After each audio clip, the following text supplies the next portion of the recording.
Hello, boys and girls. Today we're getting ready to start on chapter 15, which is called Chores. So let's see what Ereth is having the kids do. Do you have connections? Do you have chores at home? Do you have things that you do for the family? Maybe once a week, or maybe you make your bed or do the dishes. We'll see what the kids are gonna do. The three foxes sat side by side, tails wagging, tongues lolling, big eyes staring at Ereth. All right, the porcupine said, it's perfectly obvious to anybody but a belching boomerang that there's a whole lot to get done. That means you've got work to do.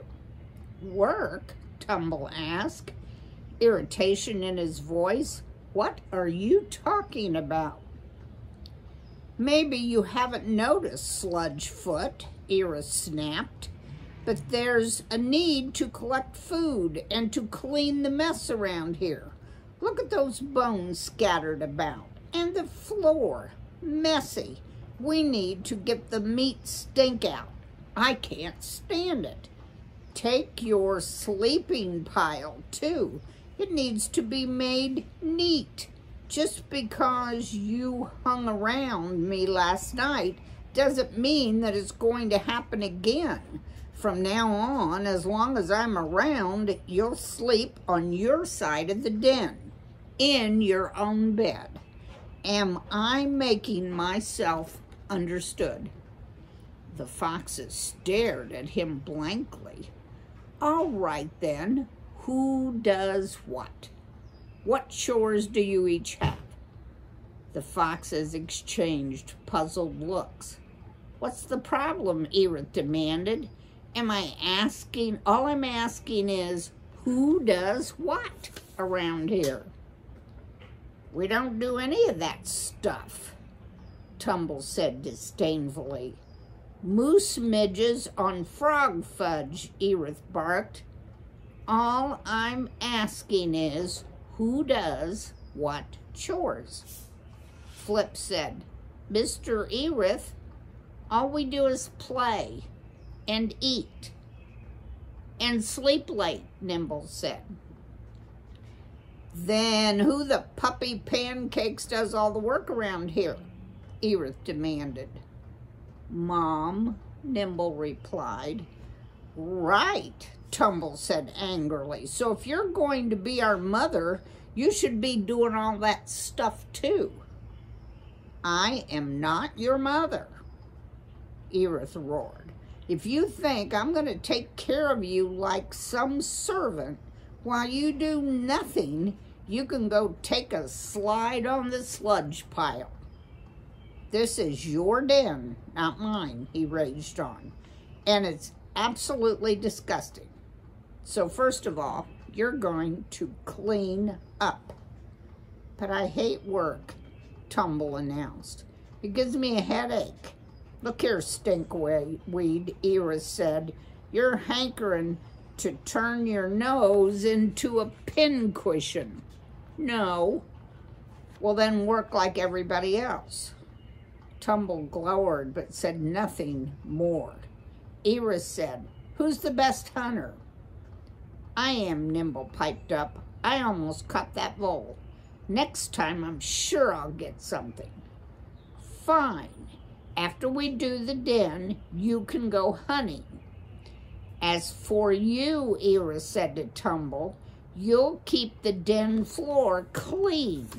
And you, he told Flip, will make sure the bed is kept neat. Now hit it, the porcupine roared. The foxes didn't move. What's the matter? Ereth demanded. What chores are you going to do? Tumble asked. Look here, Ereth roared, you wasted wedge of woodchuck wallow. This is your den, not mine. But, Mr. Ereth, sir, Flip asked cautiously, don't you clean up your own den?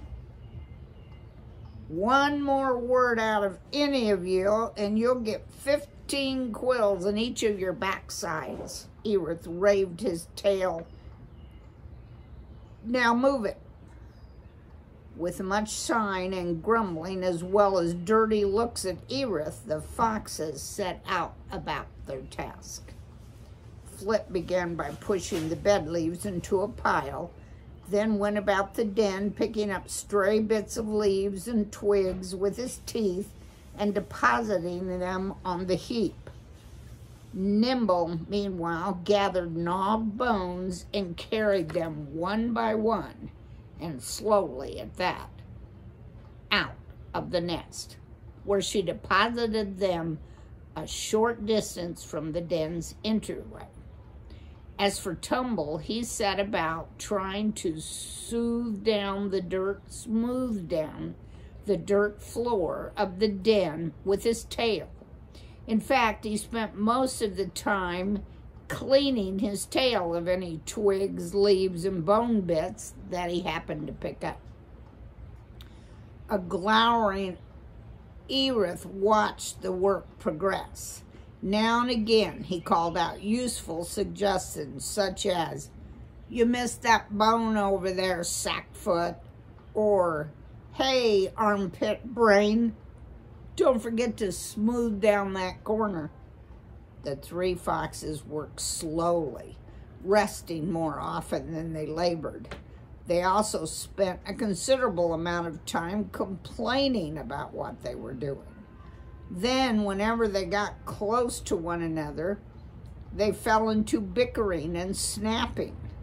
More than once, Ereth had to come between them. "Mr. Ereth," it was Flip who called. "What is it?" Ereth growled. "Can you help me? I can't get the leaf pile right." "What's the matter with it? It's all lopsided. I need you to tell me what to do. Please?" With a grunt, Ereth heaved himself up and waddled over to the corner where Flip was working.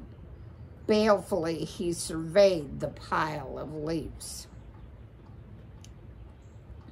It was as the fox had said. The leaves had simply been shoved into a corner where they were still quite a mess. "Typical," Ereth murmured. "Youngsters don't know how to do anything right." In a fury of frustration, the porcupine pushed the leaves from first one side, then another, snapping the mass into an orderly pile. As he worked, Flip looked on approvingly, but did not lend a paw. "There," Ereth said when he had finished. "Do you see how I did it?" "Oh, wow," Flip cried. "It looks so much better than I could have ever done, and you did it faster, too." Tail wagging with pleasure, he waded clumsily into the pile, then threw himself right down in the middle. "Oh, this is wonderful," he barked with delight as he squirmed down so that the leaves were all about him. "You do it so well. You should do this chore all the time." Flip lifted his head. "Hey guys," he cried, "look what nice Mr. Ereth did to our bed." As soon as Nimble and Tumble saw how cozily Flip had settled himself, they dashed over and leaped, paws first, into the pile. As Ereth looked on in dismay, the three foxes began to tumble joyfully, wrestling, snarling, and snapping at one another until the entire leaf pile that Ereth had shaped had become a complete mess. With the leaves scattered everywhere, the den was worse than it had been before. "Stop!" Ereth cried. "Stop!" The kits, however, paid not the slightest attention to him, but continued their romp. A disgusted Ereth turned his back on them and went outside Impossible, he kept saying to himself. Completely, totally impossible. I can't do it. I just can't. I've been with them only one day, but if this keeps up, I'll be dead in a week. Chapter 16, Hunting. Well, hopefully this goes better than the chores, because I'm sure they're all getting hungry. Ereth was staring glumly over the snowy field, trying to decide what to do next, when Nimble popped out of the hole. "I'm ready," she announced brightly. "Ready for what? Don't you remember you said hunting was to be my job? Is the den cleaned up?" "Oh, sure," Nimble assured him. "Do you want to see?" "No." "Okay, but if you want to teach me how to hunt, I'm ready to do it now." "Antelope uncles," Ereth swore. "I told you, I don't know anything about hunting." "I should be a good hunter," Nimble said. "My mother was, and my father's really, really great." Ereth looked around. "You have any idea when the father of yours is coming back?" "Nope," Nimble said earnestly. "He just comes and goes. He's a very busy fox." "Busy at what?" Nimble's eyes narrowed. "Are you suggesting he isn't busy?"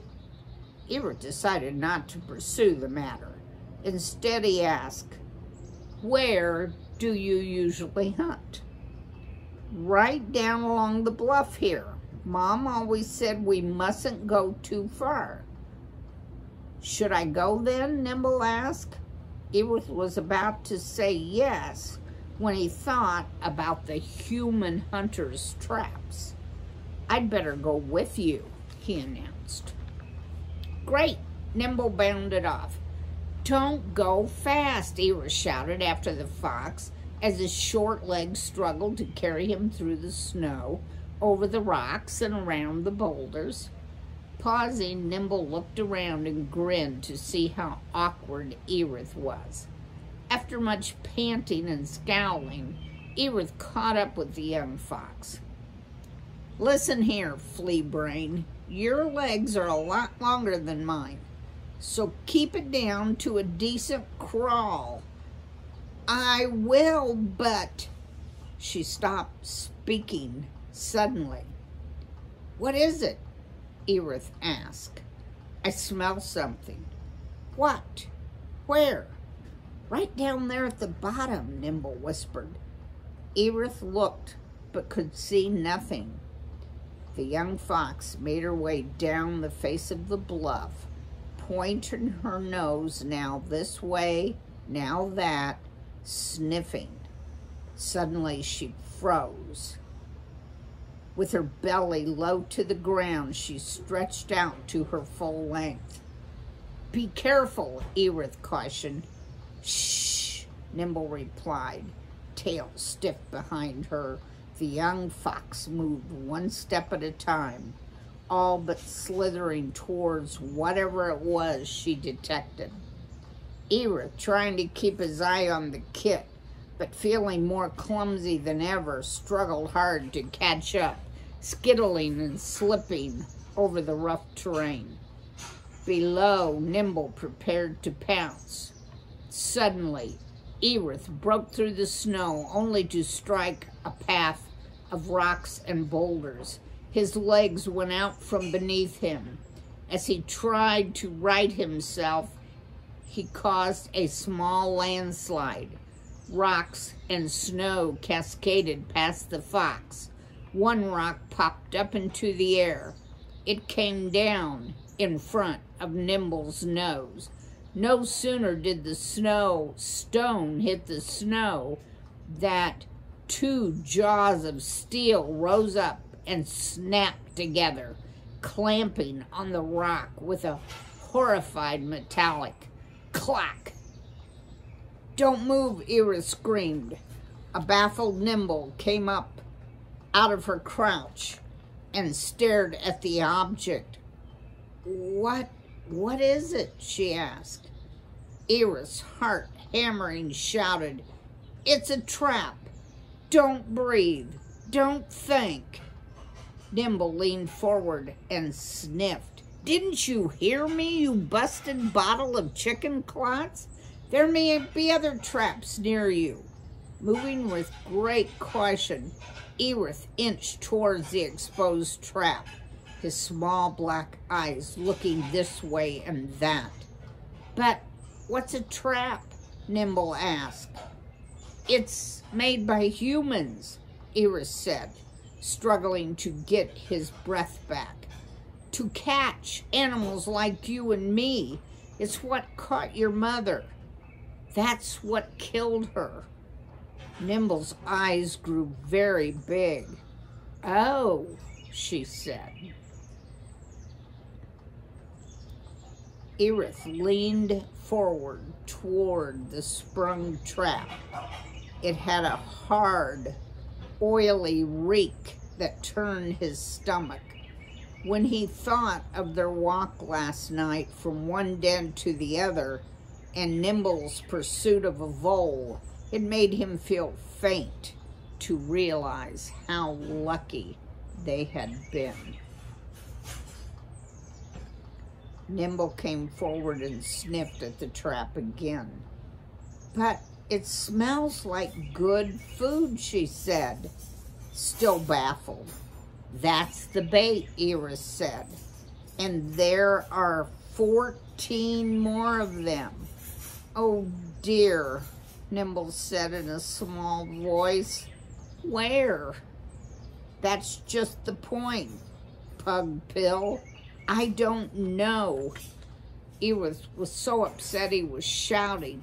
"But why are you so angry at me?" Nimble asked, backing away. "I am not angry at you," Ereth screamed. "I'm angry at the whole world." "But does that mean we can't go anywhere?" "It means that we have to be super careful. The snow makes everything worse. You can't see anything. You'll have to think, get it? For once in your life, you're going to have to use your brindled bit of a baby brain." "I am not a baby." "You're a child," Ereth raged on. "It's the same thing, and I'm the one who has to take care of you." "No, you don't." "No, if I hadn't thrown that rock right there, you would have never seen that trap." "You didn't throw it, you fell and it rolled down," Nimble pointed out. "It was nothing but stupid luck." "Never mind luck. There are other traps around, waiting to grab you. I can't be easy until we get them all." "But how do we do that?" "That's the point, Elbow Eyes," Ereth screeched in frustration. "I don't know." He turned away to hide the angry tears in his eyes. "All I know is that I have to do something fast." Wow. That was kind of 2 quick, intense chapters today, but we're gonna wrap it up because the next chapter is really, really long. So we're going to wait, start reading in the morning. Have a good evening. Bye.